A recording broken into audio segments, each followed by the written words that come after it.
저는 가끔 어려서 읽었던 소설 가운데서 미국의 마크 트웨인이 썼던 왕자와 거지라는 소설에 나오는 이야기를 생각할 때가 있습니다. 같은 날 같은 시각에 이 태어난 소년들이 있었는데 쌍둥이처럼 너무 닮은 이들은 공교롭게도 한 소년은 술주정뱅이 아버지 밑에서 무지막지한 불안당과 같은 아버지의 가정교육을 제대로 받지 못하고 성장을 하는 그런 고생스러운 삶을 살게 되었습니다. 그런데 또 다른 소년은 궁중에서 임금을 아버지로 어려서부터 궁중 법도와 그리고 애절을 익히면서 성장하게 되었습니다. 그런데 어느 날 궁중을 잠시 빠져나온 이 왕자가 자기와 똑같이 생긴 이 거지 소년을 보고 장난삼아 제안을 합니다. 오늘부터 우리 서로 한번 역할을 바꾸어 살아보자. 그래서 서로 옷을 바꾸어 입고 거지 소년이 왕궁으로 들어가고, 그리고 왕자는 거지 같은 옷을 입고 졸지에 거지처럼 생활을 하게 됩니다. 여러분 한번 상상해 보십시오. 순식간에 서로 바뀐 신분에 적응을 하는 과정이 결코 쉽지 아니했습니다. 갑자기 왕자가 된 이 거지 소녀는 궁중에서 우선 라틴어를 배우는 일로부터 시작해서 그리고 궁중 환경에 적응해 나간다는 것이 보통 고생스러운 일이 아니었습니다. 나중에는 하도 힘이 들어가지고 자기가 실은 거지라고 이실직고를 해도 이 거지 소년의 이야기를 믿어주는 사람이 없었습니다. 아니, 우리 왕자님이 갑자기 좀 이상해졌다, 그렇게들 생각을 할 뿐이었습니다. 여러분, 이 이야기를 곰곰이 생각해 보면은요, 사실 이것은 우리들의 이야기일 수도 있지 않을까. 그래서 저도 어려서 이 소설을 읽으면서 진짜 손에 땀을 쥐기도 했습니다. 우리는 분명 그리스도의 대속의 은혜로 죄의 사슬에서 건짐을 받고 하나님의 자녀로 입적된 자임에도 불구하고 우리들의 말과 행실은 여전히 옛날 그 모습, 죄의 노예 상태에 그대로 머물러 있는 것을 볼 수 있습니다. 우리의 신분이 바뀌었습니다. 은혜로 구원을 받은 그런 신분이 상승되어진 우리임에도 불구하고 가끔 우리 그런 표현 쓰지 않나요? 우리가 로얄 패밀리가 되었다. 예수 그리스도의 놀라운 은혜로 말미암아. 그러나 우리들의 삶은 어떠한가? 여전히 이전 우리들의 삶과 변화되어지지를 못하고 있다라는 거죠. 우리를 구원하신 주님의 그 기대와 요구를 따라 사는 것이 마땅하지만은 아직도 왕 대신 하늘 아버지, 그 아버지의 아들과 딸과 같은 삶을 살고 있지 못한 것은 어쩌면 과거 이스라엘 백성들과 비슷하다 아니할 수 없습니다. 이스라엘 민족은 여러분이 아시는 바와 마찬가지로 일찍이 하나님의 택함을 받은 그런 백성들이라는 의식을 갖고 있었습니다. 아닌 게 아니라 우리가 성경을 읽어보면은요, 하나님은 이스라엘 백성을 특별히 사랑하셨습니다. 하나님께서는 세상 만민을 사랑하시고 구원하시기 위하여서 먼저 이스라엘 민족을 선택하시고 그들에게 엄청난 은총을 베푸셨습니다. 이것을 우리가 쓰는 말로 편애라고 할 수 있지 않겠습니까? 하나님의 이스라엘 백성에 대한 특별한 사랑, 대단한 것이었습니다.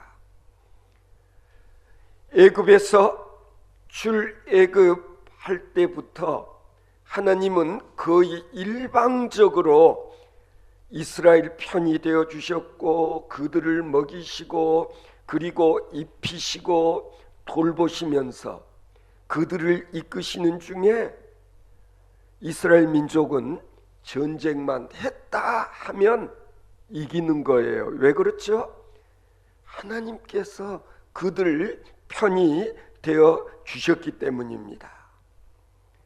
홍해바다를 가르시고 애굽 군대를 수장시키시며 낮에는 구름기둥, 밤에는 불기둥으로 그들을 인도하셔서 마침내는 젖과 꿀이 흐르는 가나안 땅에 들어와 살도록 해 주시지 않았습니까?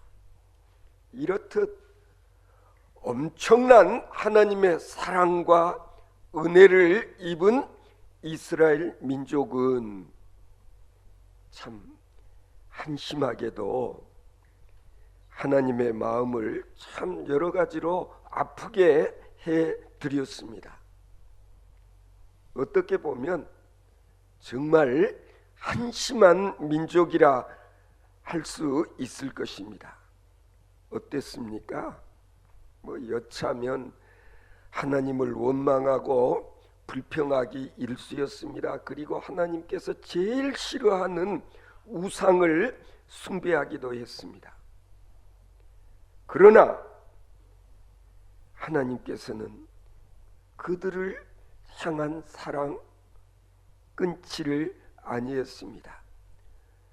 물론 때로는 그들을 때려보시기도 하시며 다른 민족의 노예가 되어 고통을 당하게도 하시고 나름대로 사람 만들어 보려고 무진장 노력을 아끼지 아니하셨습니다. 하나님께서는 이 몹쓸 이스라엘 민족 무던히도 참고 그리고 기다리면서 선지자들을 통해서 이스라엘 백성들에게 하나님의 뜻이 무엇인지를 전달하게 했습니다. 오늘 본문 말씀도 이사야 선지를 통해서 이스라엘 민족에게 주셨던 말씀입니다. 여호와께로 돌아오라. 그리하면 그가 긍휼히 여기시리라. 우리 하나님께로 돌아오라. 그가 널리 너를 용서하시리라. 여러분, 이런 아버지가 세상에 흔치 않을 것입니다. 예수님께서는 탕자의 비유를 통해서 하늘 아버지의 사랑이 어떤 것인가를 설파하시기도 하셨습니다. 하나님은 지금도 집을 나간 자식과 같은 자를 기다리고 계십니다. 우리가 세상 살아가는 동안 확실히 좋은 만남이 있어야 합니다. 좋은 부모를 만난다고 하는 것, 이게 얼마나 큰 축복일까. 어떤 사람은 참으로 아버지 잘 둔 덕에 어려서부터 호의호식하면서 사는 친구들 있지 않습니까? 되게 부럽지 않았었습니까? 그런가 하면 여자들 경우는 그런 것 같습니다. 남편 한 번 잘 만나면 운명이 달라집니다.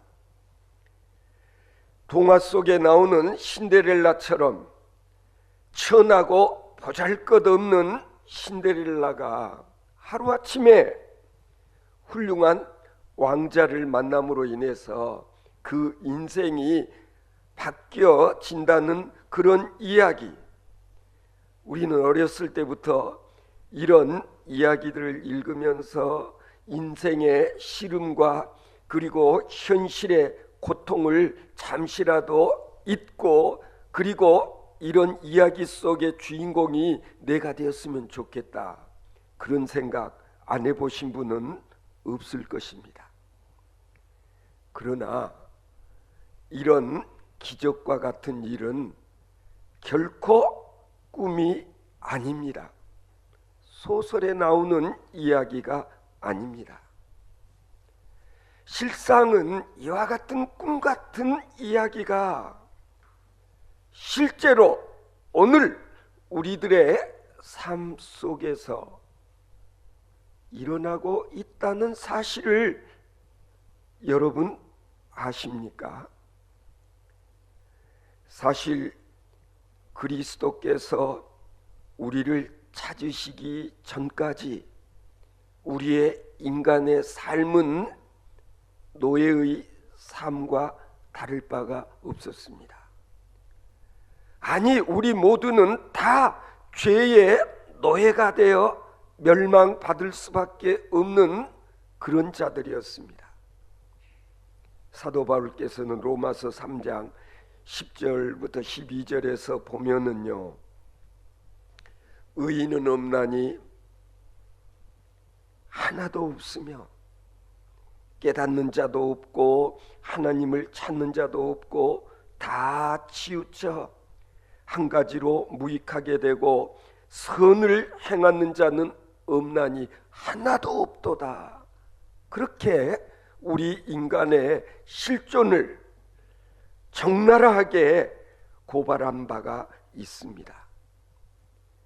그런 우리를 만왕의 왕이신 하나님의 아들 예수 그리스도께서 우리를 친히 찾아오셨습니다.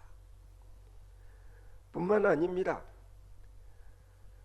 예수께서는 당신의 몸을 찢기시며 그리고 피를 쏟으심으로써 우리에게 사죄의 은총을 베풀어 주셨습니다. 아니, 우리들로 왕의 아들이 되고 왕의 딸들이 되어질 수 있게 해 주셨습니다. 뿐만 아니죠. 우리는 그로부터 사단의 노예에서 하나님의 자녀로 왕의 자녀들로서 신분이 상승되어지는 그런 놀라운 일들을 우리는 체험하게 되었던 것입니다. 그런 은혜를 입은 우리, 아니 예수 그리스도로 말미암아 신분이 완전히 바뀌게 되어진 우리는 과연 신분 상승이 되어진 자처럼 삶을 살고 있는가? 여러분 어떻게 생각하십니까?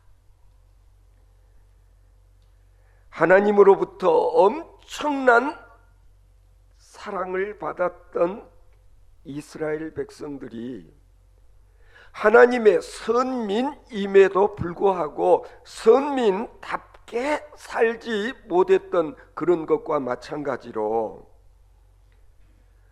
하나님의 자녀된 우리들의 모습, 오늘 우리들의 삶 또한 크게 다르지 않지 않냐 하는 그런 생각을 떨쳐버릴 수가 없습니다. 이사야 선지는 그런 이스라엘 백성들에게 하나님의 뜻을 전하고 있습니다. 너희는 공평을 지키며 의를 행하라. 나의 구원이 가까이 왔고 나의 의가 쉬 나타날 것임이라. 하나님의 말씀입니다. 택함을 받은 하나님의 백성이라면 너희들은 하나님의 의를 실현하는 그런 삶을 살아야 된다라는 것입니다.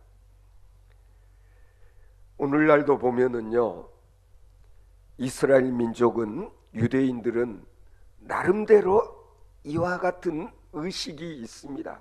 맞아, 우리는 하나님의 택함을 받은 민족이야. 그래서 우리는 율법을 지켜야 돼, 십계명을 지켜야 돼.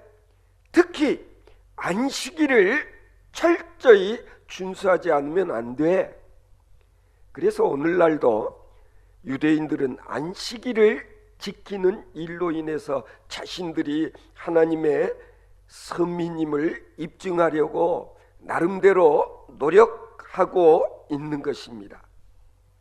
그런데 오늘 본문 말씀은 참으로 파격적인 또 다른 언급을 하고 있다는 사실에 우리가 주목할 필요가 있는 것입니다.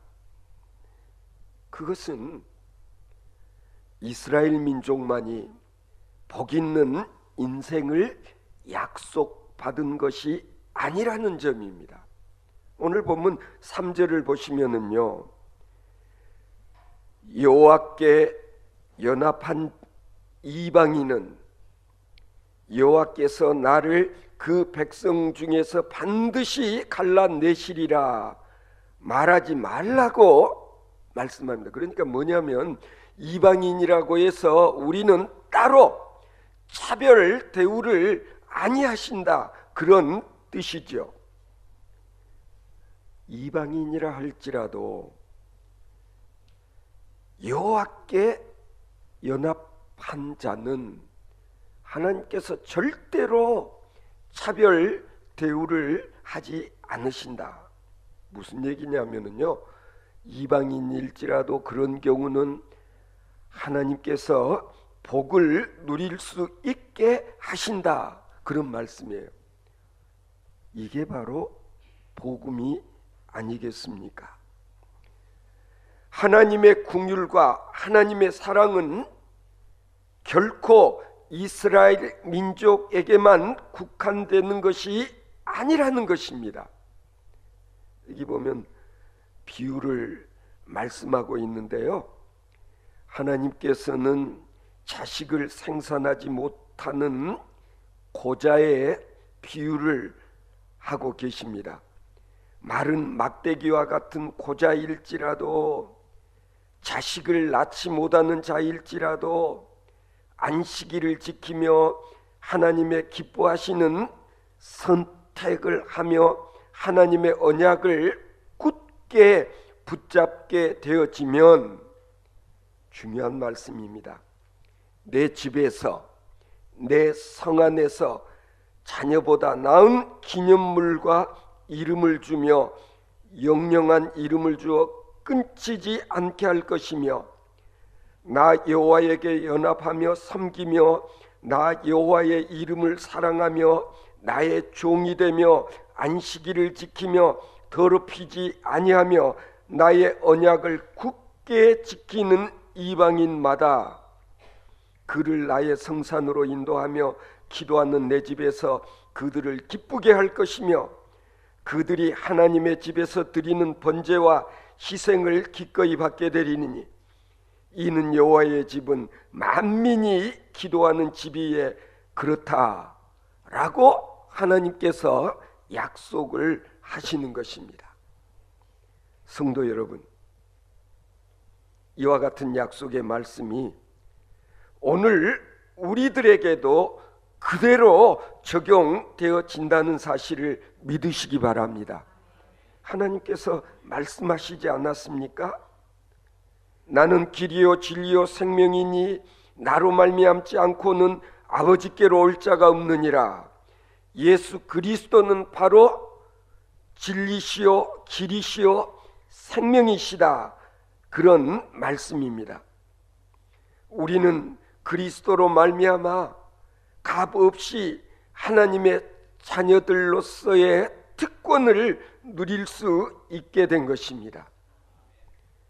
여기에는 이스라엘 민족도 이방인도 창녀도 세리도 가난한 자도 부자도 많이 배운 자도 배우지 못한 자도 어느 누구도 차별받음이 없다는 얘기입니다. 이것이 바로 하나님 아버지께서 이사야 선지를 통해서 주신 약속이요, 또한 우리 주 예수 그리스도의 은혜로 우리가 누릴 수 있는 은총이라는 것을 우리들에게 깨우쳐 주고 있는 것입니다. 성도 여러분, 우리가 이러한 축복을 누릴 수 있기 위해서는 우리가 예수 그리스도 안에 있기만 하면 되는 것입니다.